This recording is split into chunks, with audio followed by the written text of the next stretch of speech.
Well, hello everyone, and welcome to A View from the Ridge, a video podcast from Spaulding Ridge and friends.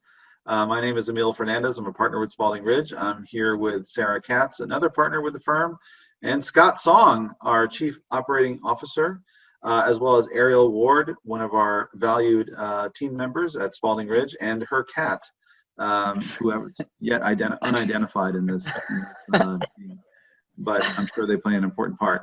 Well, we wanted to talk a little bit in this podcast about a topic that is, maybe not talked about very frequently, especially in a business setting. But the topic is mental health, and with the world that we live in now, with COVID and all of the effects of the pandemic, we're all being impacted in one way or another. And so we thought it'd be good to have an open conversation about what we're seeing, and also how people are coping with it, and what are some things that we can share with you that might be interesting. So I guess a good way to start this is probably to just talk about what we're seeing and experiencing, and both in ourselves and our families, our friends, our colleagues, what have been the impacts of the pandemic and the extended lockdowns that we've all been under. So I'm going to call on Scott Song, our resident Zen master in the company, to share his. I was waiting for that, Emil. I'm like, you give their title, but not why they're on this podcast. Yes, I should have said that too. So yeah, Scott has actually been, one of our leading voices in mental health with the company, and we also again, Ariel has been somebody who has had some very we feel useful and helpful ideas and things that she would like to share. So that's why we assembled this panel. So Scott, I'll hand the floor to you and talk about what effects are you seeing in yourself, people that you know, and what have been the impacts. Absolutely, and thanks for having me. I'm excited to be part of this. But yeah, I mean, obviously we've gone through quite a bit, as particularly over the last few months, right? We've dealt with this pandemic, all sorts of, uncertainty in regards to the economy, to people's health. There's more recently just, a lot of movements in terms of social injustice, just a lot of kind of things going on. And if you think about like who we are as individuals, like we actually wear a lot of different hats. A single person can be like, someone's child. At the same time, there's someone's parent potentially. You could be a spouse. You're an employee, but you might also be a manager, right? And you just wear a lot of different hats. And if you think about just all the different ways in which the different responsibilities we're facing, I think there are a lot of people. I'll put myself in there too. Just over time, you get kind of worn out, right? There's this aspect of the unknown, and I know when for example, when the coronavirus first came about, for a lot of people, kind of caught them off guard, and it's almost like you're starting off as a sprint, but then not necessarily realizing it's a marathon, right? And so you're running and running, and you realize that all of a sudden, this is kind of a longer term thing. And so being able to navigate through letting go of a lot of the things that we normally find comfort in, whether it's our own health, finances, your own living situation, impacts to loved ones, all those things, potentially are at risk or can get rocked. And so I think, I'm kind of seeing it, you see it in people's day-to-day interactions, people either tired, stressed out, maybe frustrated with, certain events. And, all in, I think it's, a bit of a challenge. But at the flip side too is, we're having these conversations, and I think, acknowledging that mental health is a thing, I think the last few months have really kind of brought that out, which I also kind of view as a positive. No, I appreciate that. I guess Ariel, I'll turn to you for a minute. You're obviously working in a remote location, and so I'm sure you're seeing this in yourself as well, and as well as colleagues. But I mean, what are some of the I guess the changes that you've seen, and how are people responding to it? I think I would say that working from home and working remotely is a good pre-training camp for what was the pandemic, where you really like are stuck in here. But I think what you can't ever get prepared for is the loss of agency that you have. Like when you work from home, you really rely on those external activities that you can go do to just feel like a human being and just be, like you need a break from workspace, right? And so you can go outside. And so for those who like don't know this podcast, I'm in Peru, and the lockdown has been very different here. It was very militant. There were helicopters. There were people making sure that after curfew, no one was on the streets, so you would get arrested. So there was no like going out for a walk. And so that was probably the most drastic change. And I think that I've had to deal with a lot is just learning to forgive myself for not doing things, right? Like I think at first when the lockdown happened, everyone was like, okay, how can I maintain everything that I'm currently doing, but like lockdown? Like, how can I supplement this? How can I still keep up this rhythm? And that just didn't happen. Everything just came to a full stop. And so I just had to forgive myself for a lot of things. Like, I'm not going to get to go to the gym. So instead of trying to occupy myself with all of these different ways and excuses of finding some other way of doing something, just be okay with like, I'm not going to go to the gym for a while. I'm going to tackle one thing at a time. So first, let's figure out how like my partner and I are going to figure out how we're going to take alone time, because that's the number one thing. How am I going to regulate my sleep cycle? Making sure that like I get all those hours of sleep. Just like baby steps. And like, it's been 3 months and I've just started to work out and actually fall into that routine. If not, I'm just consistently fighting myself. Yeah, I appreciate that. I'm glad that now I have an excuse not to go to the gym, because, I was already not going to the gym pre-pandemic, so I'm still not going to the gym. I guess, Sarah, one of the things that I've seen, and I'm curious if you get your thoughts on this, is when we really went into this lockdown starting in March, I think there were some initial behaviors, but how has it changed? Like, what's different now than we had, say, 3 months ago, and how are you seeing it evolving with the continuing, evolving conditions? Yeah, I really think it's dependent on your community and where you are, like state by state, city by city. I've haven't been on a plane, but I have driven and gone to like Southern California or gone to Tahoe, and then looking at what's in San Francisco. It is very drastically, like Ariel mentioned, different even with time. San Francisco has stayed sturdy with the fact that they are very protective and more around like shelter in place. We can be remote.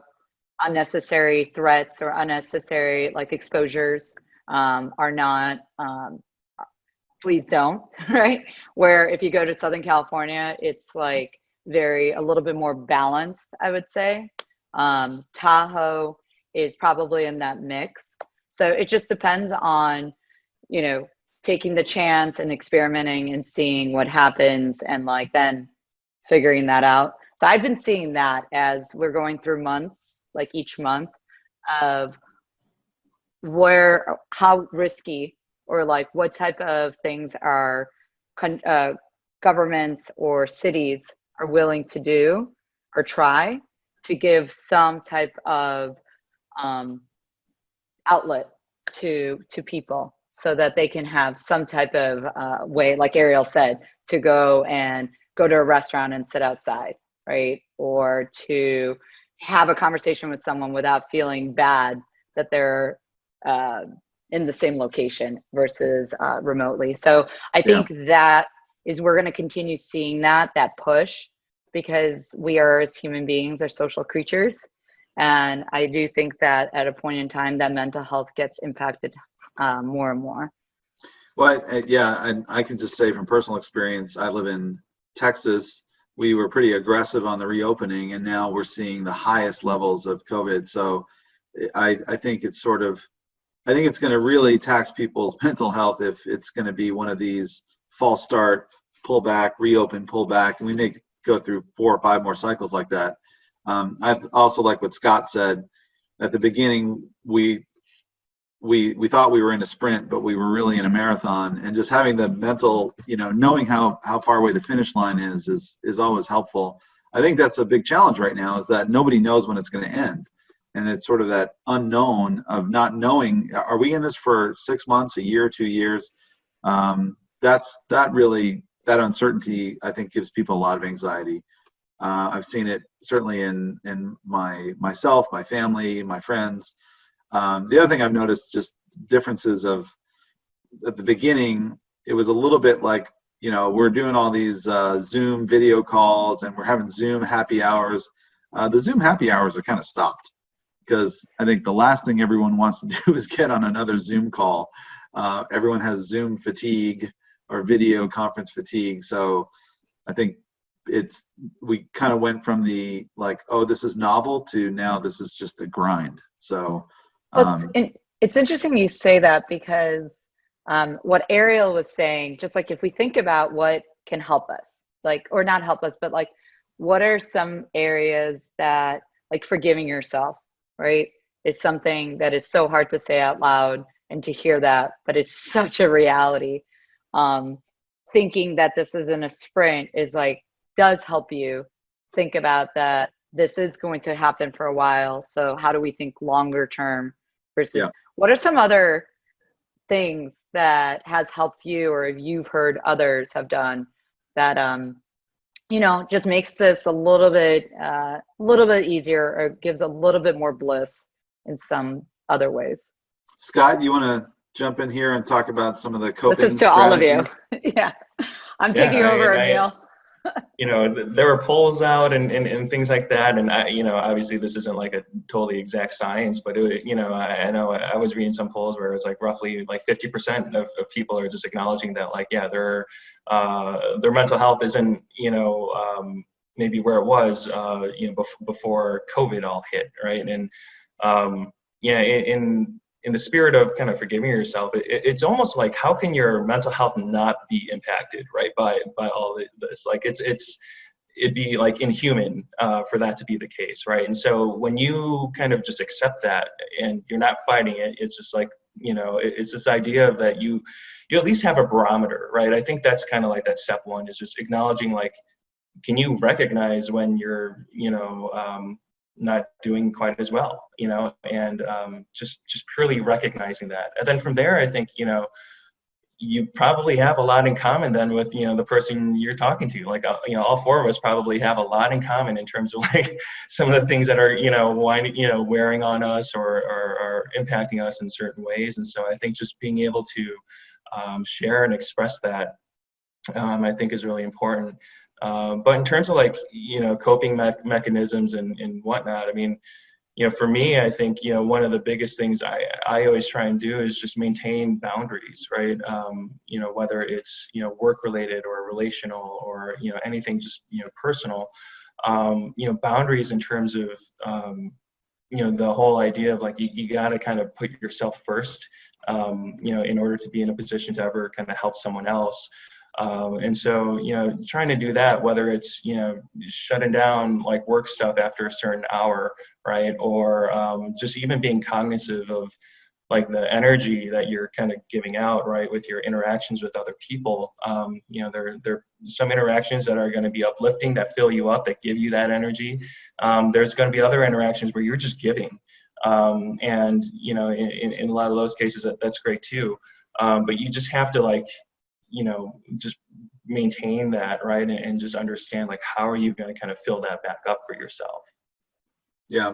And Ariel, you started to talk about this earlier, talking about different just coping strategies. You talked about personal forgiveness, but what other things are you doing to kind of keep sane, keep centered, keep things in perspective? So one of the things that my family and I have all done is we've come up with our new quarantine hobbies. So my dad bought a guitar. My sister is building a van so she can live out of a van.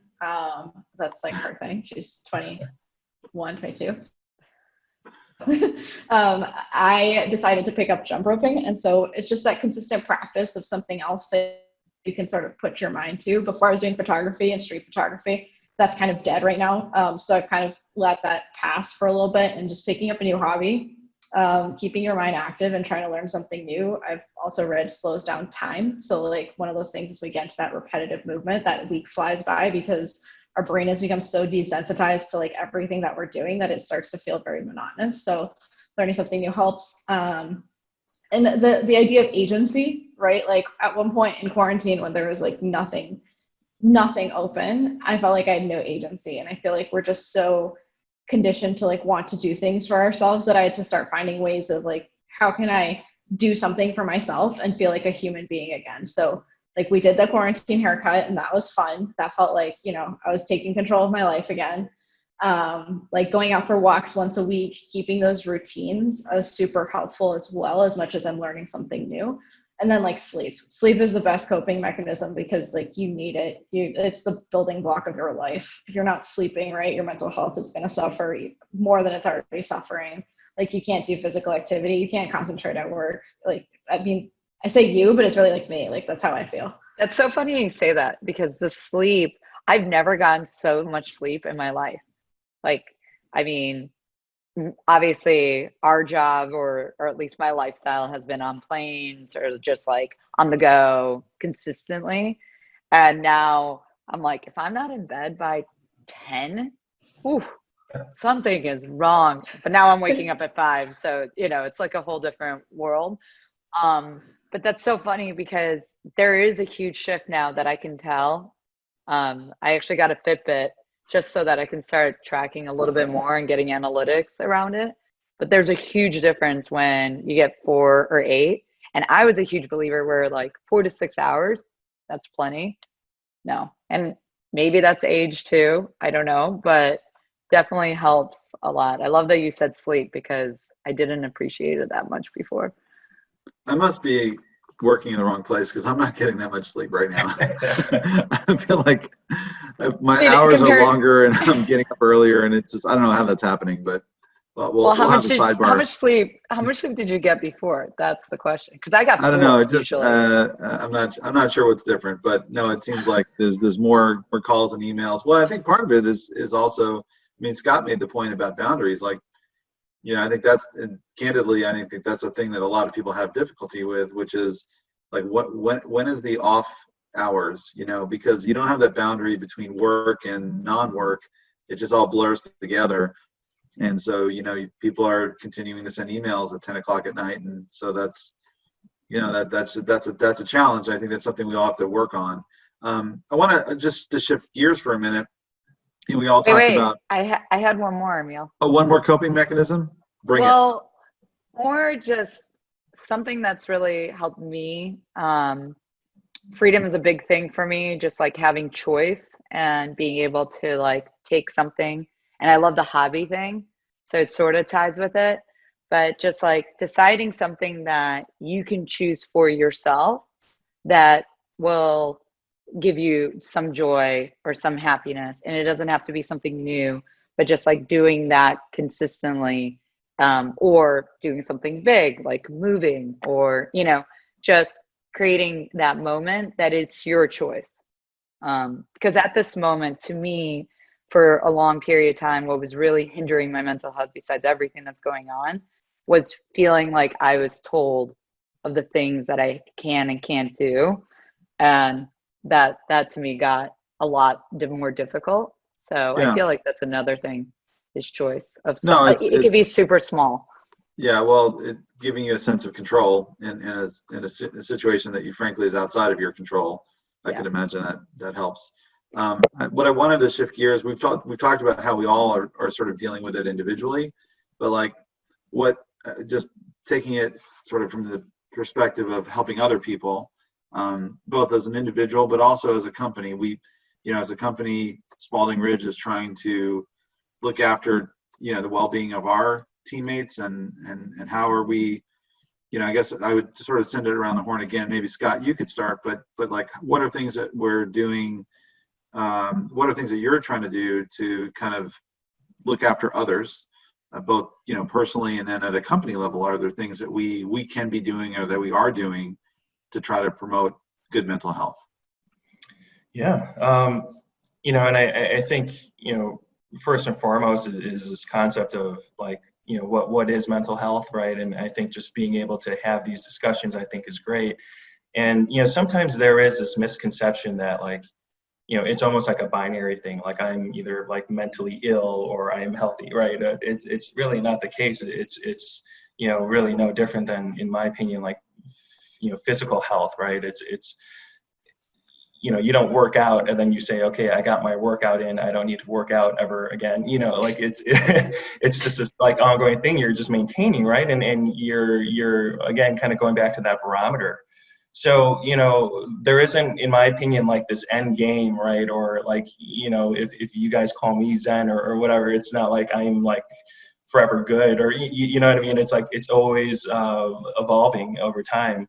And so, some of the things I try and do, at least, on a micro level, is like the people I work with, like just be able to have these conversations like, yeah, it's been a rough day, or, why, or like, other kind of things going on, just being, open and, vulnerable. And I think when you're able to also kind of establish like a certain level of trust among your peers, I mean, you can really kind of see like impacts, right? You can almost feel how someone else is doing from your interactions with one another, right? And maybe one day it's like, I'm a little extra snippy, or or just burnt Never, out. Scott. Yeah, Never. Always never never. happened, right? But if that were to ever happen, I know we'd have conversations about it. And even things like boundaries and whatnot, it's like such a vicious cycle, right? Because you might have a person who's not even respecting their own boundaries, right? They're the person that is sending out, emails at, middle of the night kind of thing. And maybe they're doing it because they think someone else is expecting them to, right? And then all of a sudden they send something out, and then now the person receiving it kind of feels that pressure, right? And you're kind of like feeding into all of this. So, one of the things I try and do, and I think others have been as well, is just trying to acknowledge like when to kind of slow down, or when to, reach out on communications, or let people kind of know in advance, like, hey, I might send something out, but please don't respond. It's just kind of out there. So, those are, some things, I think I've been kind of personally working through. And then I think from a company standpoint, I think, it's all the kind of little things, right? It's, our good news newsletter. It's a little tips and tricks on working from home. There's other kind of content that we're kind of working through, even with our upcoming virtual company meeting, right? And I think, more than anything, I think just even the fact that we had like a mental health day where everyone was able to take off, I think, yes, that was great for us to be able to have that day, to do those, or to take that time off away from work. But I think even more importantly is just, kind of going back to the fact of, again, just acknowledging that this is something that matters, right? And is something that, we all should be mindful of. Scott, you also forgot the coffee breaks that we had for a while. Yes. We haven't had that in a while, but get to know everybody at the company. And Emil got to show us his wonderful cooking skills, and Scott educated us actually around this topic. So I thought that was really a great way to break up the day as well, or morning. Yeah, I think Emil had the most popular one with the cooking. So we're still looking for that encore. Hey, if you want to make an omelet, you got to break a few eggs. Oh God. So Ariel, I think I'll give you the last word on this topic, if unless Sarah, you want to chime in too. But like just person to person, what you talked about how you look after your own mental health, but how are you looking after other people, and what are things that we can be doing for other people to ensure that they're in good shape? Good about consulting is like you have like the best number that you have is people's time, right? Like if you know that someone pushed more than 40 hours that week, like that's you know that they're probably not getting their needs met at some other place, right? Sacrifices were made at some point. Hey, it's a little hard to hear you. I don't know if you can get a little closer to the mic, but we lost the audio there. Oh. All right, I disconnected. It's gonna sound a little much better. Okay. So yeah, I mean, I think the cool thing about consulting is you get the number. So like you can easily go to people's utilization, and it's like there's your statistic. If they pulled 50 hours that week, there's 10 hours out of their week that they weren't planning on spending, that they had to sacrifice from somewhere. And then when you log in and someone kind of sighs, you know, there's that little, yeah, it's good. You know, like right away, they're not having a great day. And so I just listen to like the little sighs and I go, okay, you know, like what's going on? Like, or if something doesn't get done, it's not typically a question for me about like, you know, why didn't it get done? It's like, what were the factors that got in your way? What are your concerns that took your attention away from this? Because sometimes it's, I was putting out a fire. Sometimes it was, I don't know where my priorities are and I'm a little confused and flustered. Well, okay, let's talk about that and see how we can unblock you, as opposed to being like, well, why didn't we get done? It should have gotten done. No, I think those are all valid things. I think one of the things we do in some of our meetings is we start off with a bit of personal good news. And it's funny because, you know, we're people, right? We have our work lives, but we have our other lives. And you know, just because we're at work doesn't mean the other stuff isn't going on. And so it's been interesting when we have those meetings and people share a little personal story about what's happening. It kind of puts everything in context. And you can tell if they're having a good day or bad day. And otherwise, you know, otherwise we would just launch into the meeting without having that sort of level set first. Well, look, did you notice, Emil, though, when we did do those, I would actually suggest if whoever is listening to this to try it out, because it feels unnatural actually at first when you're doing the business good news, easy, fine, you know, but trying to do the personal one on a consistent basis, you almost start realizing like, wow, maybe I don't really share much outside of what we do. So I do think that's an important one, Emil, that I think pivoted, especially during this time, has made it more humanized. And you get to know people a lot more than it's like 30 seconds of time, but it's so worth it. Yeah. Hey, Sarah, you are the ultimate researcher of all things, right? So you never do a thing without researching it for like 100 hours. So I'm sure you have a long list of resources and other things that you can point people in the direction to, but I know I'm putting you on the spot, but are there any things that you would recommend that as a follow-up to this discussion that people might go and look at or use as a reference or even as another data point? Yeah, I mean, we can also post it in under our YouTube channel, like all the resources below. One of the things I will say that has helped me is some type, and again, it's really up to you, but using like a headspace or timer or something that's giving you just a moment to breathe has been really helpful. But we'll put the list below. I think that's the best way to do that. Okay. Well, I think I'm going to adjourn here. We're probably at time, but I want to thank our very special mental health experts, Scott Song and Ariel Ward, for joining myself and Sarah on this episode of A View from the Ridge. And there's Sarah with the patented one day yes. We'll get this. But I want to thank everyone for their time today, and I want to wish all of my friends and colleagues good mental health. Thank you all. Thank you. Thank you. Thank you.